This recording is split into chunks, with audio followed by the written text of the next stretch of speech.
Boker Tov.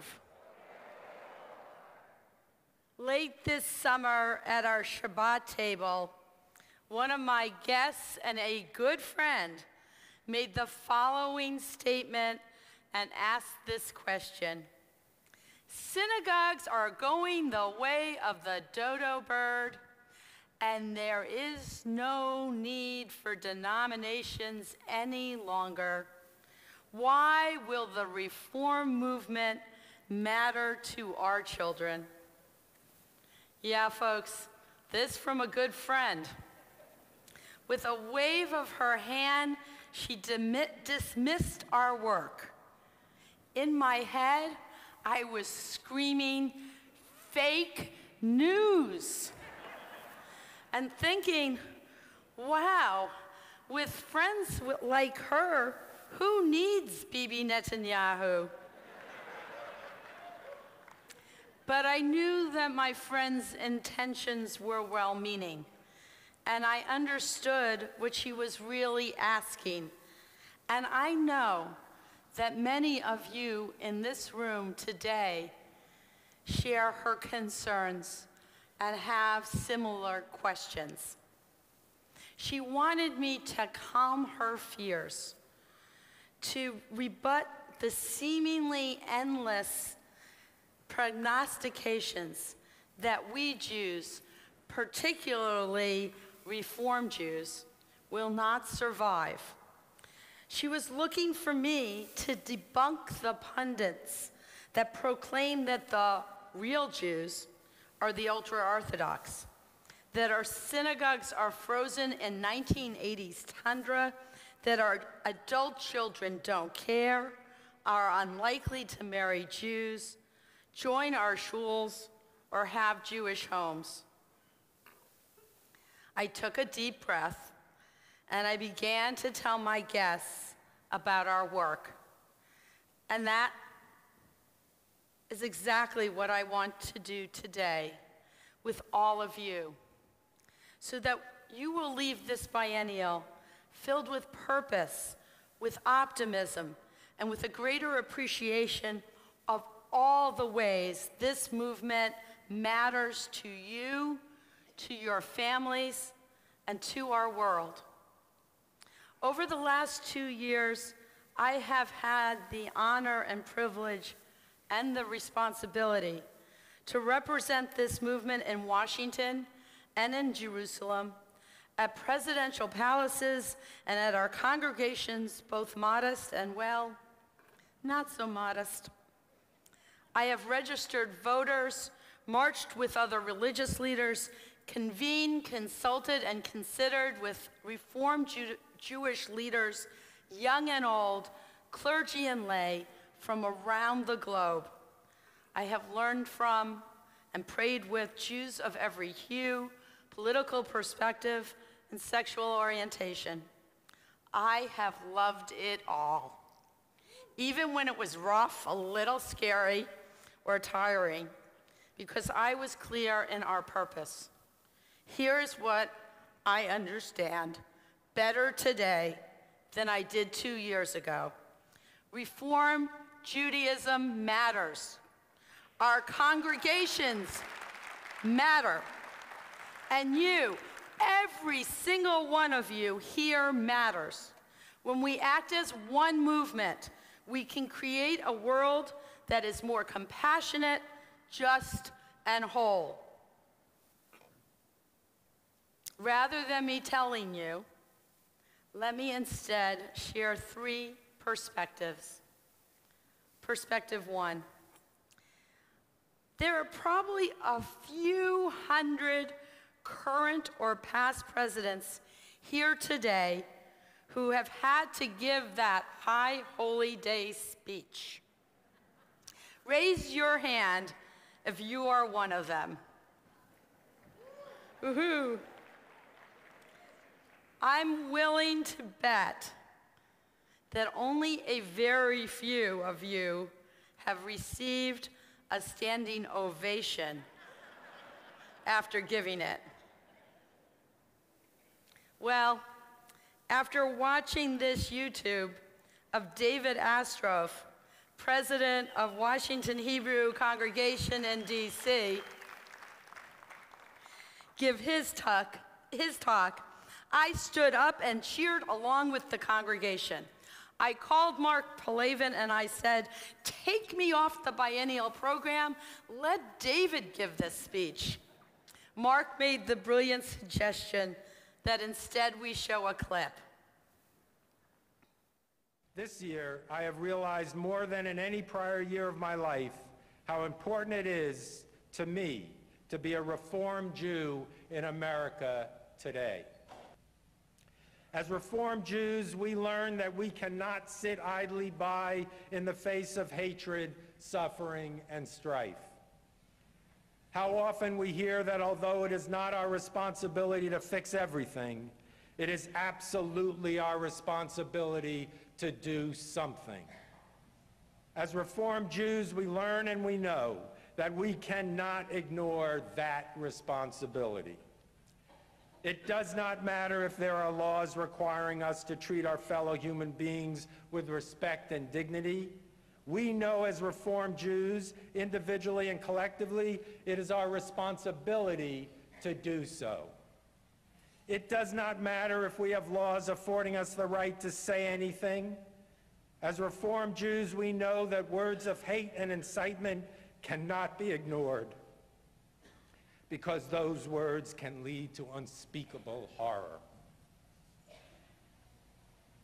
When neo-Nazis marched in Charlottesville, chanting anti-Semitic and racist chants, my inbox was flooded with words of reflection and perspective from many Reformed Jewish leaders, including beautiful words from Rabbi Lustig, Rabbi Rick Jacobs, the president of the Union of Reformed Judaism, and Rabbi Jonah Pesner, the director of the Religious Action Center of Reformed Judaism.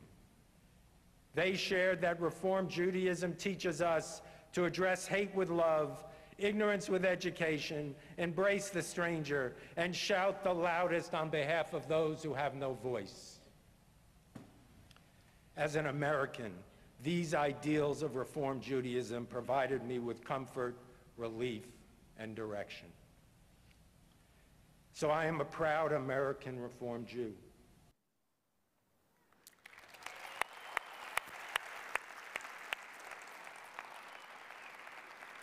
I could not say it any better.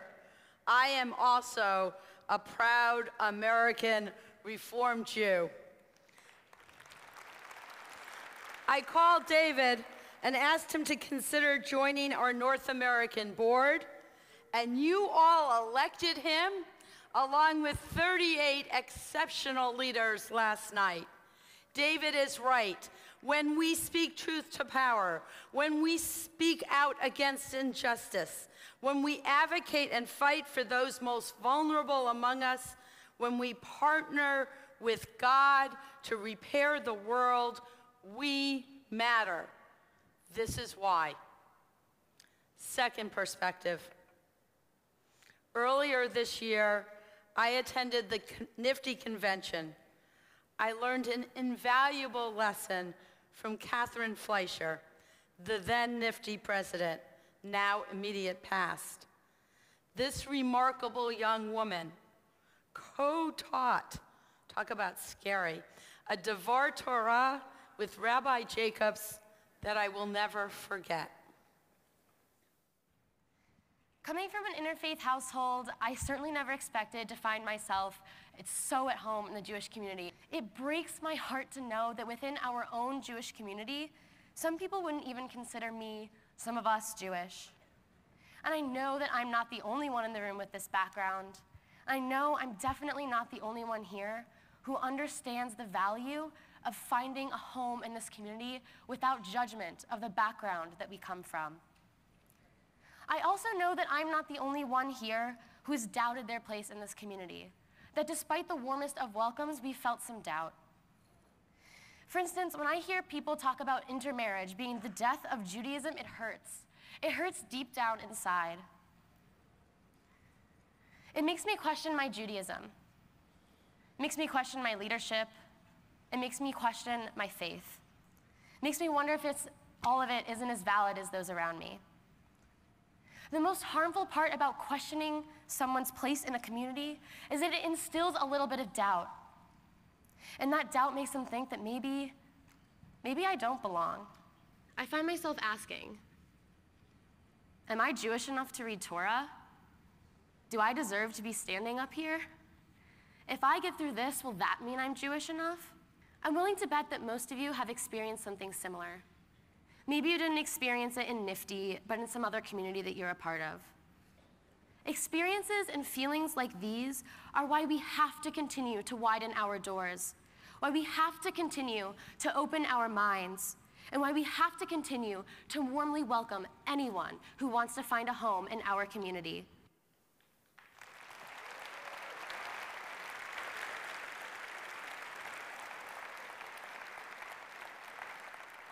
I know there are folks in this room who, like Catherine, wonder, am I Jewish enough? My friends, Catherine's teaching gives us two more whys. First, I dare anyone to listen to Catherine or to the many Catherines in their community and to not believe passionately in the work of audacious hospitality. We must continue to make sure that everyone has a place in our movement, in our communities, and that their presence makes our congregations stronger still. Our movement, our congregations flourish when we recognize that we are all Jewish enough. Second, seeing Catherine teach us shows that training new leaders for a new generation is not just a thing we do, it is the essence of what we do. And we do it every day. I could not be prouder to stand with leaders like Catherine Fleischer, who will be here later this evening after a final, like our current NIFTY president, Zach Herman, and all of our NIFTY leaders. Thank you for serving.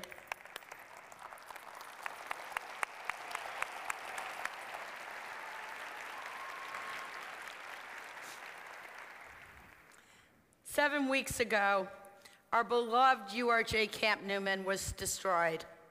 It was burned to the ground, torched not by vandals or anti-Semites, but by wildfires. This is where my children went to camp and to West Coast Party, because there ain't no party like the West Coast Party.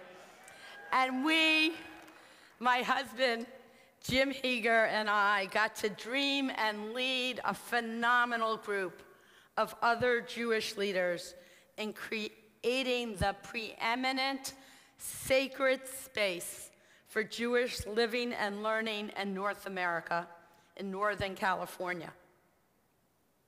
7 weeks ago, I received a terribly personal example of why this movement matters. I experienced the love, comfort, and enormous support of a holy community that extends far beyond buildings and structures. Friends, sacred space, sacred ritual, and most of all, sacred relationships matter today more than ever before. No virtual reality, no social media or Zoom meeting could create the caring and connection that our movement's clergy, professionals, and lay leaders do every day in congregations and communities throughout North America. In the last 7 weeks, I have seen thousands of testimonials that describe the impact camp has had on the souls of our children and on our families. By only sharing a section of one of these poems today, I will not capture all of the ideas that are contained in these beautiful tributes. This poem is by a former Newman camper, the regional NIFTY president, a 26-year-old young man, Dan Kurzrock. Dan met his bride, Jen, at camp as teenagers, and together they celebrated their marriage this summer with an oof roof at camp that helped not only kick off their wedding weekend, but also a weekend-long celebration of 70 years of West Coast camping. Dan's poem in its entirety is before you. Let me just read some of it aloud. We call camp home because it is where we found our best selves. It's not the cabins, the trees, or any of the places of gathering. It's each other and always has been. We know this. We make camp. Community is water, not wood. It cannot burn or break. We know this. Yet we mourn the loss of our camp because it was ours and we loved it. We are lucky to have had such a treasure to mourn. We are lucky to know that we still always have each other. We create the sense of place. We are water, not wood.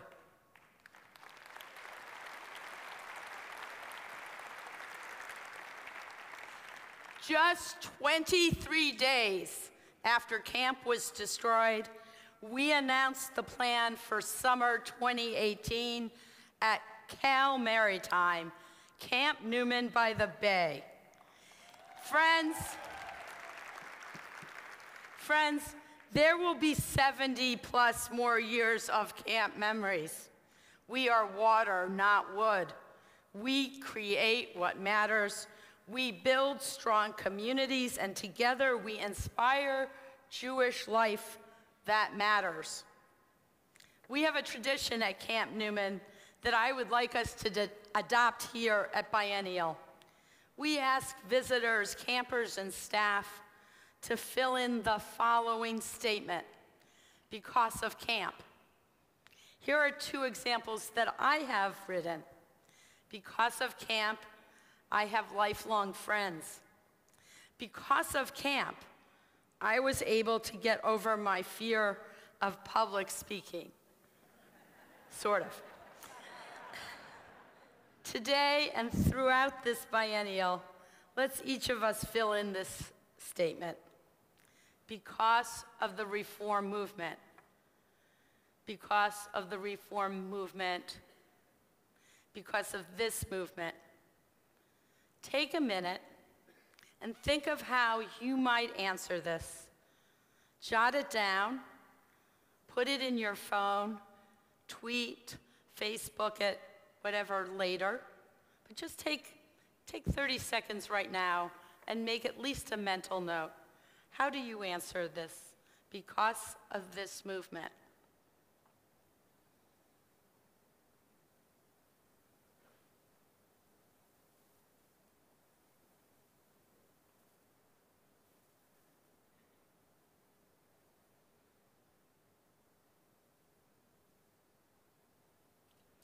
Here are some I hope we all share. Because of this movement, we are all Jewish enough. Because of this movement, our voice is heard loudly and powerfully. And because of this movement, we have a rich, vibrant future that we together will create. Thank you. Have a wonderful biennial.